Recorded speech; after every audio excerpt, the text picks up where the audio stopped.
শনিবারের সকাল মিমো খুব তাড়াতাড়ি আজকে ঘুম থেকে উঠে পড়েছে। ওর জন্য ব্রেকফাস্ট রেডি করব আর পুজো করছিলাম বলে ও একটু আমার সাথে এঙ্গেজ হলো। দেন নিজে নিজে ব্রাশ করতে পারে।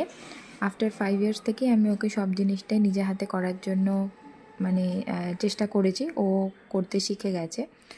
তো এখন ওর জন্য হচ্ছে ওই ফ্রেঞ্চ টোস্ট টাইপেরই একটা ব্রেকফাস্ট করব, প্রপার ওয়েতে না, আমি আমার মতো করে করি। প্রথমে একটু বাটার দিয়েছি, দেন ওই টোস্টগুলো দিয়ে একটু দুধ দিয়ে নিয়ে আর ওপর থেকে একটু হানি স্প্রেড করে দিয়েছি।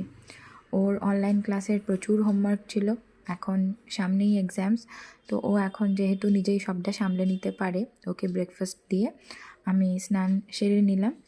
আর পুজো করে নিয়ে আজকে একটু ইচ্ছা আছে যে রাইস আর চিকেন করব।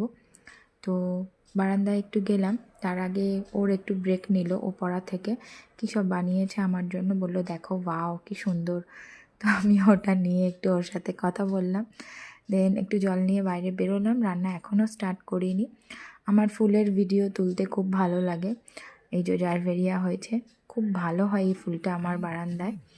আর জবাগুলো বেশ বড় বড় ফুটেছে, কারণ এই কিছুদিন আগেই ভালো করে ওই ফার্টিলাইজার যেগুলো দেওয়া হয় দিব্যেন্দুই সবটা মেনটেন করে, আমি একদমই করি না, একদমই ফাঁকিবাজ আমি এই